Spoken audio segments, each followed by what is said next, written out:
नमस्कार, Ram Ram. BNA network के YouTube channel पर आपका स्वागत है। मैं हूं कुलभूषण। अगर आप अभी तक हमारे चैनल से नहीं जुड़े हैं तो कृपया चैनल को सब्सक्राइब कर लीजिए। मेरा कंटेंट, मेरा विश्लेषण आपको पसंद आता है तो लाइक भी जरूर कीजिए। महाराष्ट्र में चुनावी घमासान जोरों पर है। एक दूसरे के जो उम्मीदवार घोषित भी हो रहे हैं, फिर भी वो दूसरी पार्टी में टिकट पाने की जुगाड़ में लगे हुए हैं।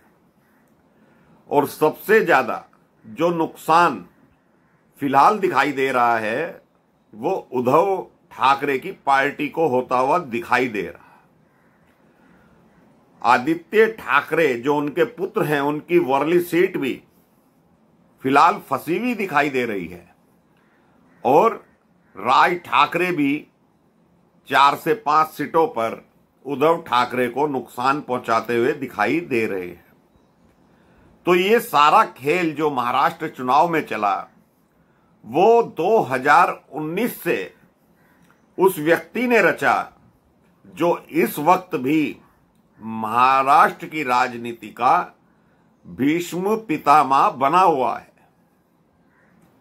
यानी 84 साल की उम्र में भी शरद पवार एक्टिव हैं महाराष्ट्र की पॉलिटिक्स में।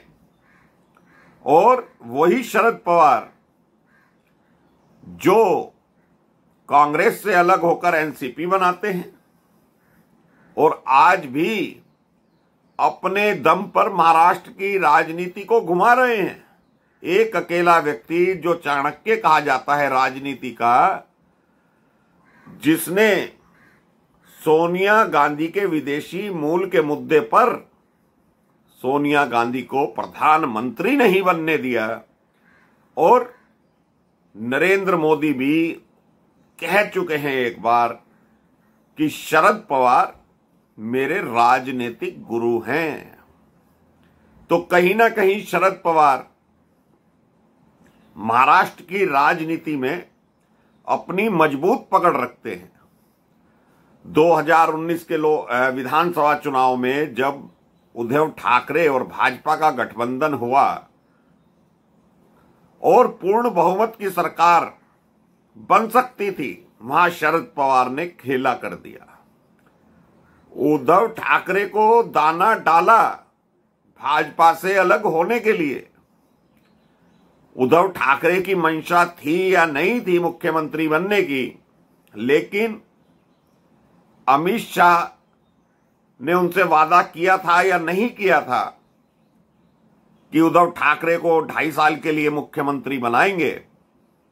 उससे पहले ही शरद पवार उद्धव ठाकरे को दाना डाल चुके थे। इस रणनीति को भांपते हुए भाजपा ने अजीत पवार को तोड़ लिया था और रात में ही फडणवीस मुख्यमंत्री बना दिए गए थे, शपथ दिला दी गई थी। लेकिन 24 घंटे के अंदर ही अजीत पवार वापस शरद पवार खेमे में चले गए, सरकार गिर गई और उद्धव ठाकरे का एनसीपी से हाथ मिलाना पक्का हो चुका था। तो ये राजनीतिक कुशलता शरद पवार में है और यही कार्य जब भाजपा करती है तो उसे ऑपरेशन लोटस का नाम दिया जाता है।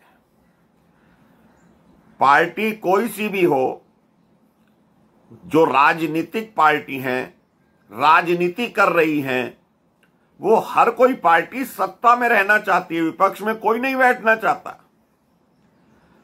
अगर संख्या बल कम है तो जोड़ तोड़ करके सत्ता पाना चाहती है कोई भी पार्टी हो, लेकिन बदनाम किया जाता है भाजपा को कि ऑपरेशन लोटस चल रहा है।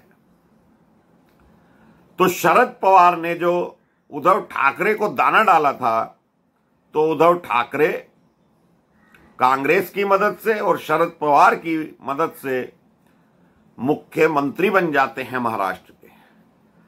और मुख्यमंत्री बनते ही ये व्यक्ति सबसे पहले हिंदुत्व का मुद्दा छोड़ देता है। उद्धव ठाकरे में इस चीज की राजनीतिक समझ नहीं रही कि उसकी पार्टी का स्टैंड क्या था, उनके फादर का स्टैंड क्या था, और जो शिवसेना बनी थी वो किस उद्देश्य के लिए बनी थी। तो धीरे धीरे उद्धव ठाकरे की बुद्धि भ्रमित होती चली गई और उद्धव ठाकरे मुख्यमंत्री के घमंड में चूर होकर घर बैठ गए, सचिवालय भी नहीं गए। शासन एनसीपी चला रही थी, शरद पवार चला रहे थे, अजीत पवार चला रहे थे। उद्धव ठाकरे की मुख्यमंत्री होते हुए भी कोई औकात नहीं थी कि वो अपने विधायकों के काम करा सके। उसी का खामियाजा आज उद्धव ठाकरे भुगत रहे हैं। एकनाथ शिंदे उनसे अलग हुए, अमित शाह ने फिर पटकनी दी शरद पवार को और एकनाथ शिंदे को तोड़कर उसी शिवसेना से लाए, हिंदुत्व के मुद्दे पर लाए, और एकनाथ शिंदे को अमित शाह ने मुख्यमंत्री बनवा दिया। एकनाथ शिंदे तो मुख्यमंत्री बनने के लिए तैयार थे, लेकिन भाजपा ने ऐसा दांव चल दिया कि पवार और उद्धव ठाकरे और कांग्रेस भाजपा का मुंह देखती रह गए। तो ये वही एकनाथ शिंदे आज शिवसेना पर काबिज हैं, अपने वोट बैंक पर काबिज हैं। जो लोकसभा चुनाव में परिणाम आए थे, तो शिवसेना से मजबूत स्थिति एकनाथ शिंदे की है। शिवसेना दोनों के पास है, एक उद्धव सेना है, एक एकनाथ शिंदे की सेना है। लेकिन हिंदुत्व के मुद्दे पर जो काम एकनाथ शिंदे ने किया है वो उद्धव ठाकरे मुख्यमंत्री रहते हुए नहीं कर पाए। पालघर में साधुओं की हत्या पर कुछ नहीं बोले उद्धव ठाकरे, और एकनाथ शिंदे ने तो गाय माता को राज्य माता का दर्जा दे दिया। शंकराचार्य भी प्रसन्न हुए। और आज जो योगी का तहलका मचा हुआ है, योगी की बात का तहलका मचा हुआ है, बटोगे तो कटोगे, कहीं ना कहीं वो उद्धव ठाकरे पर सीधा कटाक्ष करता है। अब उद्धव ठाकरे ना तो मातोश्री की वो आओ भगत करवा पाए, सीट शेयरिंग के लिए भी उन्हें दर बदर भटकना पड़ा। कांग्रेस से, एनसीपी से समझौते के लिए शरद पवार के निवास पर जाना पड़ा। बाला साहब ठाकरे जब हुआ करते थे तो बड़े बड़े नेता, अटल बिहारी लाल कृष्ण आडवाणी जैसे नेता, प्रमोद महाजन जैसे नेता मातोश्री पर दस्तक दिया करते थे। आज मातोश्री पर कोई बात करने नहीं जाता। और मातोश्री की हालत तो ये हो गई है, जो शांति दूत हैं वहां पर जाकर हा हुल्ला करते हैं वक्फ बोर्ड के लिए। तो ये हालत मातोश्री की उद्धव ठाकरे ने बना दी है। सीट शेयरिंग का मसला फंसा। जहां 124 सीट पर 2019 पर लड़े थे, आज 90-92 पर आकर उद्धव ठाकरे की गाड़ी रुक गई है। तो कहीं ना कहीं उद्धव ठाकरे को यह आभास हो चला है कि राजनीतिक भविष्य तो अधर में है। मुख्यमंत्री बनने का तो सपना उन्होंने छोड़ दिया होगा, क्योंकि स्पष्ट हो चुका है उद्धव ठाकरे मुख्यमंत्री नहीं बनेंगे। ना कांग्रेस बनाएगी, ना शरद पवार बनाएंगे। और शरद पवार की अब उम्र इतनी भी नहीं है, ये उनका आखिरी चुनाव हो सकता है। जी वो 100 वर्ष से भी ऊपर सकते हैं, लेकिन एक्टिव राजनीति में ये उनका आखिरी चुनाव हो सकता है। तो उद्धव ठाकरे जहां हिंदुत्व का मुद्दा भूल चुके हैं, उनकी कीमत वो चुका रहे हैं। लेकिन उद्धव ठाकरे ने अभी हार नहीं मानी है। उद्धव ठाकरे कहीं ना कहीं आरएसएस और भाजपा के संपर्क में हैं कि चुनाव बाद अपनी गलती स्वीकार करके वो भाजपा से फिर से समझौता कर लें।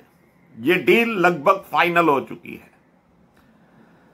ये डील चाहे उद्धव ठाकरे को केंद्र तक ले जाए या राज्य तक ले जाए, ये तय है कि उद्धव ठाकरे अब कभी मुख्यमंत्री नहीं बनेंगे। किसी को भी इतनी सीटें आने वाली नहीं है कि एक पार्टी की सरकार बन जाए। गठबंधन में भी दिक्कत है। शरद पवार की पार्टी अजीत पवार तोड़ने में लगे हुए हैं। शरद पवार अजीत पवार के उम्मीदवारों को तोड़ने में लगे हुए हैं और जो उद्धव ठाकरे के उम्मीदवार हैं, जो भी जीतेंगे उनमें से 50% मुस्लिम वोटों के सहारे जीतेंगे। लोकसभा के चुनाव के परिणाम जो आए उसमें भी यह साबित हो गया है। अगर मुस्लिम तुष्टीकरण ही करना था, मुस्लिमों के वोट ही चाहिए थे उद्धव ठाकरे को, तो ये कार्य तो वो अपने फादर के रहते हुए भी कर सकते थे। लेकिन बाला साहब ठाकरे की जो नीति थी, नियत थी और जो उनकी दूरदृष्टि थी, उद्धव ठाकरे कहीं खरे नहीं उतरते।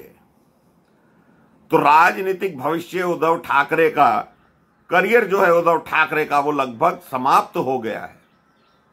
और सबसे ज्यादा नुकसान अगर किसी पार्टी को होने वाला है, सीटें कितनी भी जीत जाएं उद्धव ठाकरे, लेकिन मुख्यमंत्री नहीं बन पाएंगे। शरद पवार किसी भी कीमत पर उद्धव ठाकरे को मुख्यमंत्री नहीं बनने देंगे। और ऐसा ही अगर वो भाजपा में भी आ जाते हैं, समझौता कर लेते हैं, तो एकनाथ शिंदे को भाजपा छोड़ने वाली नहीं है और ना ही मुख्यमंत्री उद्धव ठाकरे को बनाएगी। ये उद्धव ठाकरे अब समझ चुके हैं। अगली डील, अगला जो कदम उद्धव ठाकरे का होने वाला है, वो एक ही विकल्प बचता है कि चुनाव परिणाम के बाद उद्धव ठाकरे फिर से महायुति में लौटे हैं और उनके लौटते ही अजीत पवार महायुति छोड़ सकते हैं। सिर्फ अगर आदित्य ठाकरे जीत जाते हैं तो कहीं ना कहीं उद्धव ठाकरे आदित्य ठाकरे का करियर बनाने के लिए उन्हें मंत्री बनवा सकते हैं। उप मुख्यमंत्री तो आदित्य ठाकरे भी नहीं बनेंगे, लेकिन उससे पहले पेंच एकनाथ शिंदे ने फंसा दिया है, वर्ली सीट ही फंसा दी है। आदित्य ठाकरे आज अपनी सीट पर भी फाइट कर रहे हैं, जीत नहीं रहे हैं। जीत सकते हैं लेकिन जीत नहीं रहे हैं, कॉन्फिडेंस नहीं है। तो उद्धव ठाकरे का भविष्य शरद पवार ने खत्म कर दिया और लालच बुरी बला होती है। उद्धव ठाकरे ने लालच देखी मुख्यमंत्री पद की, तो एनसीपी और कांग्रेस से हाथ मिला लिया, अपना आगे का राजनीतिक भविष्य नहीं देखा, मातोश्री का भविष्य नहीं देखा। और उद्धव ठाकरे ये भी समझ चुके हैं, जो भाजपा थी उन्होंने भी जब सबका साथ सबका विकास किया तो 240 पर अटक गई। तो हिंदुत्व का मुद्दा छोड़ने का मतलब है आप अपनी पहचान को मिटा रहे हो, स्वयं मिटा रहे हो। तो उद्धव ठाकरे समझ चुके हैं कि सबसे ज्यादा नुकसान महाराष्ट्र चुनाव में उन्हीं का होने वाला है। तो दोस्तों, अभी के लिए इतना ही। मेरा कंटेंट, मेरा विश्लेषण आपको पसंद आए तो लाइक जरूर कीजिएगा, चैनल को सब्सक्राइब कर लीजिएगा, बेल आइकॉन जरूर दबा लीजिए। धन्यवाद। नमस्कार। भारत माता की जय।